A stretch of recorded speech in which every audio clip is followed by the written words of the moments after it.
Bienvenidos a un nuevo video de Ahora 3D. En esta ocasión vamos a hacer un ejercicio simple para poder hablar sobre el punto de pivot, los puntos de anclaje en Blender y al mismo tiempo acostumbrarnos un poco a las cuestiones de adaptación de tamaños y más que nada métodos de atajos de teclado. Eso quería decir. Ahí está. Nosotros queremos, en este caso, modelar una copa. Vamos a añadir una imagen de fondo que va a ser la imagen del ejercicio de la copa. En la carpeta de ejercicios de Drive pueden descargar todos los ejercicios. Y esta imagen aparenta tener cotas, pero ninguna es real, porque en realidad es un ejercicio pensado para que nosotros practiquemos esto de extruir y escalar y no nos concentremos en la forma, sino más bien en el método de hacerlo. Así es algo sencillo, pero que nos va a enseñar a apretar los atajos de teclado cuando debemos apretarlos y hacer clic cuando debemos hacer clic. Vamos a hacer una copa de 12 centímetros de alto, por ende vamos a usar este cubo como nuestro señalador visual de tamaño. Le vamos a poner en Z 12 centímetros cm, enter, y vamos a escalar la copa seleccionándola primero con clic sobre ella. S para escalar, voy a activar los atajos de teclado abajo a la derecha. Bien, vamos a apretar la S para escalar y nos vamos a mover hacia afuera para darle tamaño a esta copa. Con G y Z a continuación vamos a mover la imagen hasta ver que el extremo superior coincide con el superior de nuestro cubo y el extremo inferior con la parte inferior de nuestro cubo. S, Shift sostenido para escalar lentamente, y ahí podemos decir más o menos que tenemos una copa de 12 centímetros de alto. Esto no es tan importante por el momento porque el tamaño de la copa puede ser modificado luego, igual que su espesor y demás propiedades. Así que el cubo, que no lo vamos a necesitar más, podemos borrarlo o simplemente apagar su visibilidad. Yo voy a apagarlo. Con la copa de fondo voy a añadir una malla que va a ser un círculo. Cuando añada el círculo, estando en la vista frontal, en el que añadí la vista en la que añadí mi imagen, no voy a poder ver el círculo porque en primer lugar de frente el círculo es nada más que una línea. El círculo se ve desde arriba, pero además porque mide 2 metros por 2 metros, o sea que si yo me encuentro a centímetros de mi profundidad, digamos, estoy dentro del círculo. Así que en el panel de lo último que hice y todavía puedo editar, le voy a decir que va a tener un radio de 1, 2, 3, 4, 5, 6 centímetros de diámetro, 3 centímetros de radio. Contando los centímetros, justamente, acá está señalado en la grilla, de la grilla. Son 1, 2, 3, 4, 5, 6. Así que el radio de mi objeto va a ser de 3 cm. Ahora sí puede visualizarse acá en el centro una línea que es ni más ni menos que mi círculo. Si orbitamos podemos verla como círculo. El círculo y todos los objetos, como ya les conté en otros videos, tienen un origen. El origen es esa pelotita que está ahí en el centro. Y no solo tienen un origen que funciona como centro, sino que predefinidamente el origen funciona como punto medio, que funciona como punto de pivot, anclaje. Voy a activar el manipulador de movimiento para que se manifiesten las flechitas del manipulador 3D en el origen y donde tenga mi selección, pero siempre se va a manifestar en un punto medio de la selección. Si tuviera 3 vértices estaría en 3 puntos al medio, a la misma distancia por cada uno.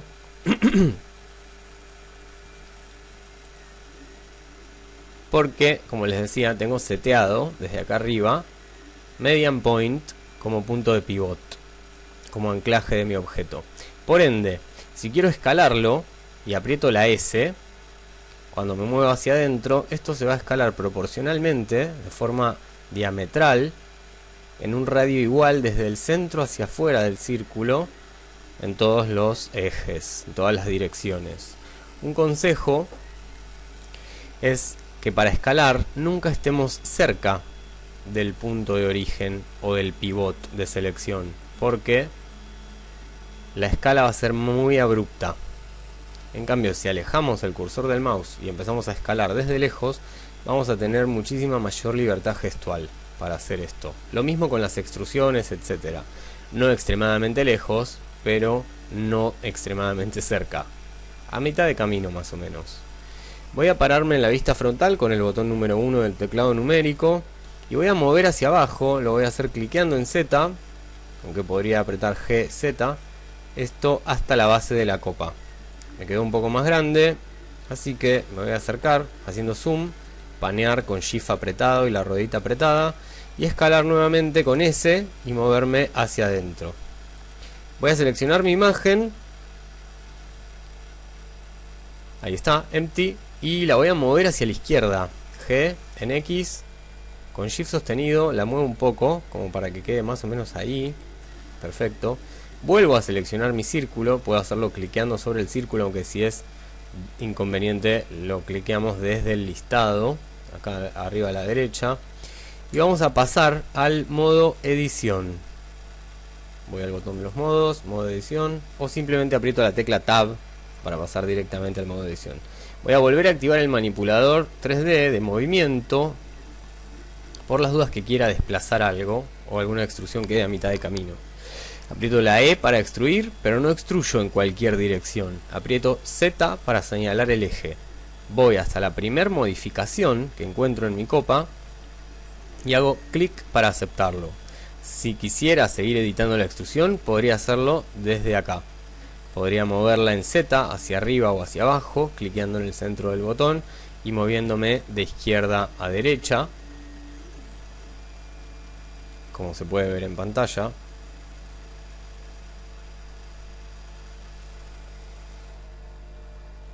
Ahí. Está medio trabado ese panel. O desplazarla con el manipulador 3D. Voy a extruir de nuevo con la tecla E. Voy a señalar el eje para que no se corra con la tecla Z. Y voy a llegar hasta la segunda modificación de nuestra copa, de nuestra forma.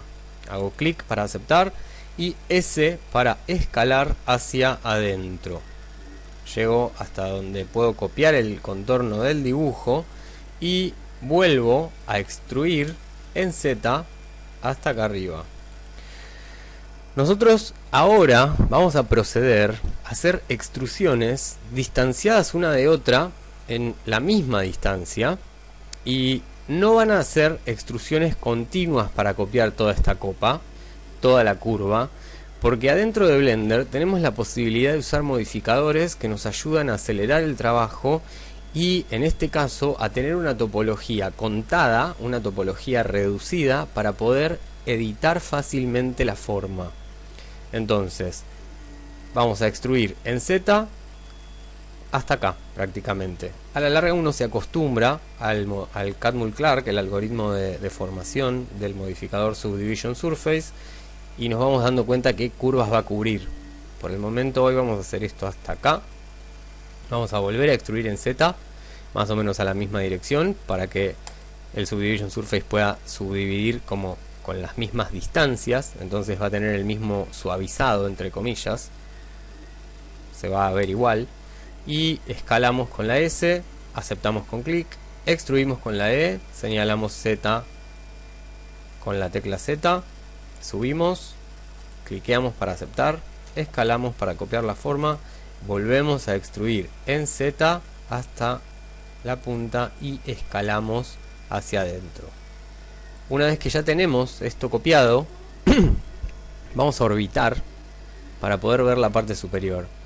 Y ahora, para darle espesor manual, porque la copa por dentro tiene un hueco y por abajo también, lo que vamos a hacer es apretar la E para extruir, pero sin movernos hacia ningún lado, o si nos movimos apretamos escape, vamos a proceder a escalar sobre la posición para darle el grosor necesario. Es decir, extruimos hacia adentro, extruimos y escalamos. Esto se puede hacer apretando la tecla E y la tecla Z al mismo momento. Después vamos a ir a la vista frontal para poder ir hacia adentro y vamos a activar, vamos a pasar al shader, al sombreado de wireframe o estructura, con esta pelotita que tenemos acá en las pelotitas de sombreados, o con la tecla Z cliqueando en wireframe cuando se despliega el pie menu.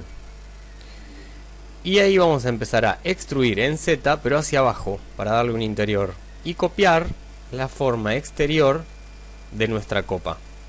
Vamos a apretar la tecla S para escalar, una vez que hayamos aceptado la extrusión, otra vez clic.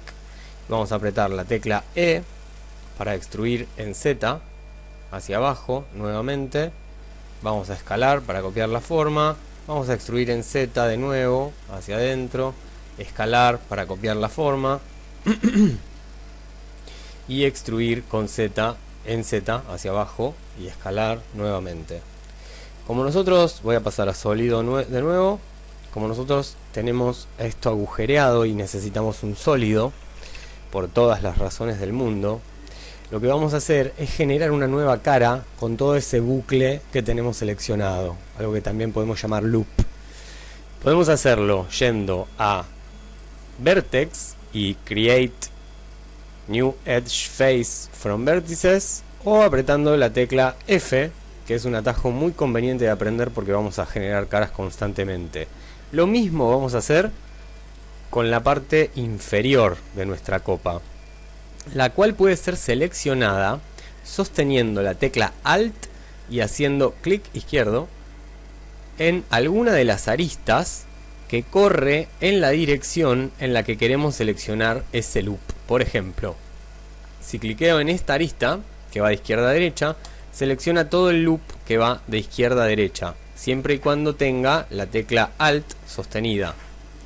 En cambio, si cliqueara en una arista que corre de arriba hacia abajo, Blender seleccionaría todo un grupo de aristas, un bucle de vértices que va de abajo hacia arriba. En este caso seleccionó todo el bucle inferior, pero si sostengo Alt y cliqueo en una de estas, selecciona un bucle que va hacia arriba. ¿Se puede ver ahí? Bien, cuando tenga seleccionado esto, simplemente voy a apretar la tecla F para generar una cara, y de esa manera tengo una copa completamente sólida y muy fácil de editar, porque adentro de nuestra copa tenemos la misma densidad poligonal que al exterior y no es una densidad muy grande que digamos. Podemos sostener Alt apretado y cliquear en ese loop para escalarlo un poco más, con Shift sostenido, así es poco el movimiento, y vamos a copiar toda la forma de la copa. Y si queremos seleccionar loops sin sostener Alt, nos vamos a pasar a Wireframe y vamos a enmarcar con el clic derecho la parte que queremos seleccionar. Y ahí podemos escalar, mover, rotar, podemos hacer lo que necesitemos hacer. Como nuestra copa está muy facetada, es super low poly, lo que vamos a hacer es recurrir al modificador desde el botón de modificadores del panel de propiedades general, añadiendo un modificador con este botoncito de acá arriba que se va a llamar Subdivision Surface. Es un modificador de subdivisión de superficie. La subdivisión que realmente importa en nuestra malla poligonal es la que en el modificador figura como View, o sea, las que se hacen en la vista. Son las que realmente influyen sobre la malla. Las de render, las que están en el botón de render, solamente se subdividen cuando hacemos un renderizado.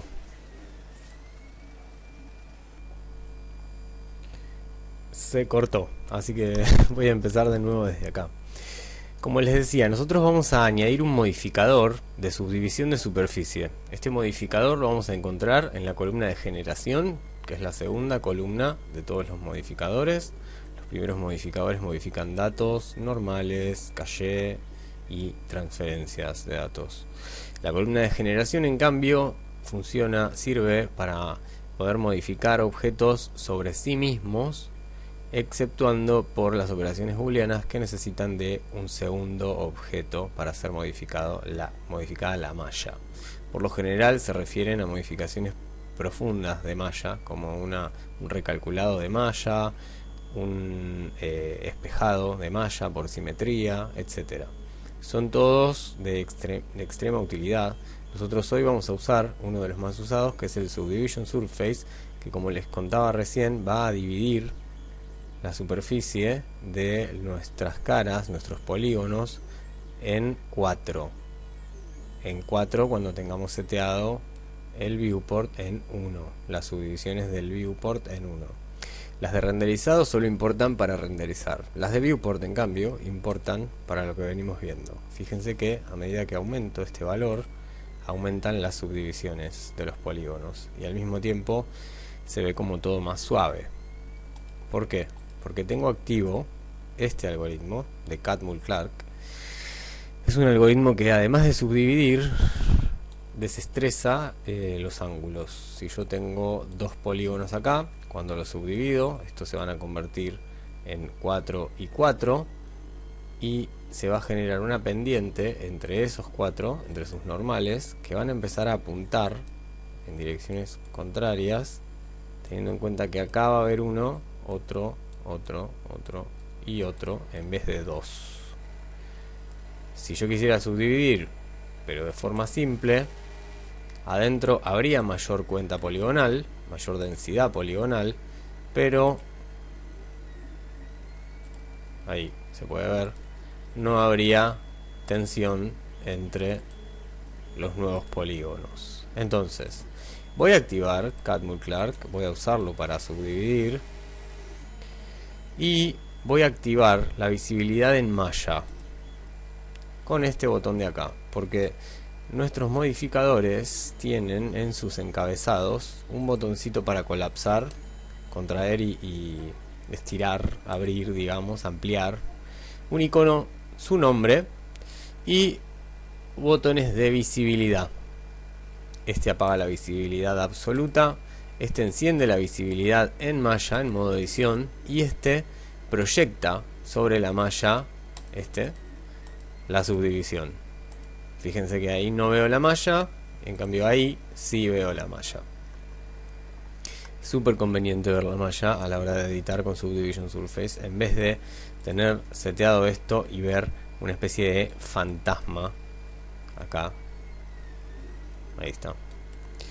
Ahora, yo necesito que la parte superior se subdivida y tome una curva, se suavice, pero el asa, la agarradera de la copa, no. Entonces vamos a activar este botón, le vamos a poner 2 de subdivisión, por ejemplo. Le vamos a poner Optimal Display, así podemos ver las normales bien calculadas. Y vamos a acercarnos con Shift, panear con Shift sostenido y la rueda apretada. Y vamos a seleccionar este loop con Alt y clic, y aumentar el Min-Crease, el endurecimiento medio entre todos, de 0 a 1, que es su valor máximo. ¿Por qué? Porque al hacer esto, lo que conseguimos es que Blender subdivida la malla, pero que el Catmull-Clark no influya, que los vértices tomen la posición en el espacio que tenían con anterioridad. Entre ellos no va a haber una tensión de Catmull-Clark. Entonces vamos a hacer lo mismo con la base, para que pueda apoyarse bien sobre la cama de impresión y para que sea la base de la copa que estamos modelando. Y vamos a hacer lo mismo con este bucle de aristas que está por acá. Lo selecciono con Alt porque da la vuelta a todo el bucle, pero podemos estar en Wireframe, Z, Wireframe, y enmarcar lo que querramos y darle a Min-Crease sin problemas. De esta manera podemos seguir editando. Alt, escalo, ahí está, y Alt, escalo. Fíjense que cuando escalo está pasando esto del pivot. El manipulador se manifiesta al medio, mi punto de pivot es median point, en el centro, Y es más, si yo tuviera seleccionados estos tres, tendría un punto medio. Fíjense que el punto de pivote está ahí, entre este y este, a la mitad, digamos. Si escalo, se van a ir hacia la mitad, hacia ese punto, o abrirse desde ese punto. Y no es lo mismo que, por ejemplo, vamos a hacerlo en sólido a esto, y por selección de caras, vamos a seleccionar esta cara y esta cara. Escalamos y se van como hacia el centro, ¿no? Hacia el punto medio justamente. Y se abren hacia el punto medio. Si rotan desde el punto medio. Si yo cambio mi punto de pivot a orígenes individuales, cada uno de estos polígonos va a tener un origen. Entonces al rotarlo, se van a rotar sobre sí mismos, sobre su propio origen. A diferencia de rotarse a un punto medio que hace todo ese giro. Si los escalo en Z, se van a escalar en Z sobre sí mismos, teniendo el punto medio, porque tienen un Z que los atraviesa a todos por igual. Pero si los escalo, se abren. En cambio, si los escalara con orígenes individuales, se abrirían sobre ellos mismos. La diferencia es muy clara. Orígenes individuales nos permite actuar sobre cada parte seleccionada al mismo tiempo, pero de forma individual. Y punto medio va a influir sobre todos, pero teniendo en cuenta un punto medio entre todos. Vamos a dejar esto en punto medio por el momento, porque para hacer una edición diametral o radial es extremadamente útil, o mejor dicho, es lo único que funciona bien.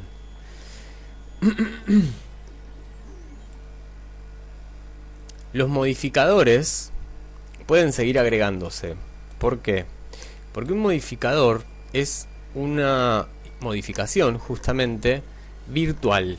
Es decir que, voy a pasar a modo objeto con tab, los modificadores influyen sobre nuestro objeto de forma virtual, siendo no destructivos. ¿Qué quiere decir esto? Que yo a mis subdivisiones no las estoy haciendo de forma permanente. Las estoy haciendo de forma permanente en tanto el modificador permanezca seteado, pero siempre puedo modificarlas. Es decir, cuando hago una extrusión, la única forma de volver atrás es apretando control Z. Sin embargo, cuando agrego un 3 en un modificador de subdivisión de superficie, por ser virtual, no destructivo, puedo volver apretando la flechita de reducir la cantidad de subdivisiones. Si pusiera aplicar con el botón de acá, sería una modificación a la que no puedo volver, modificación que no puedo seguir modificando en tanto no apriete control Z, porque sería definitiva. Esa es una de las propiedades que hace a los modificadores una excelente herramienta para trabajar en 3 dimensiones y editar hasta incluso el momento de exportar y más adelante en el futuro también. Otra de las cualidades de los modificadores es que son combinables, por ende yo puedo añadir otro modificador. Por ejemplo, vamos a añadir el de wireframe, y al modificador de wireframe, del que vamos a hablar mejor más tarde, le voy a dar un espesor para poder ver esto como una rejilla. Entonces, primero se está subdividiendo el objeto y después se está dando espesor con wireframe a las aristas, como si fueran un objeto. Voy a activar las boundaries, así cierra los bordes y ahí se puede ver. Y además de ser no destructivos, porque yo puedo modificar este espesor cuando quiera, puedo hacerlo más grueso o más chico cuando quiera, ir y volver sin que eso sea una transformación que lo deforma por completo. Y ser combinables, primero uno después otro, son, gracias a estos botoncitos de acá a la derecha de todos los modificadores, jerárquicos. Actúan por orden de llegada, digamos. Primero va a actuar el primero, después el segundo, y así en una lista hacia abajo. Esto quiere decir que si yo al subdivision surface lo tengo influyendo en la malla se va a subdividir. Si después viene un wireframe, la malla se va a convertir en una estructura.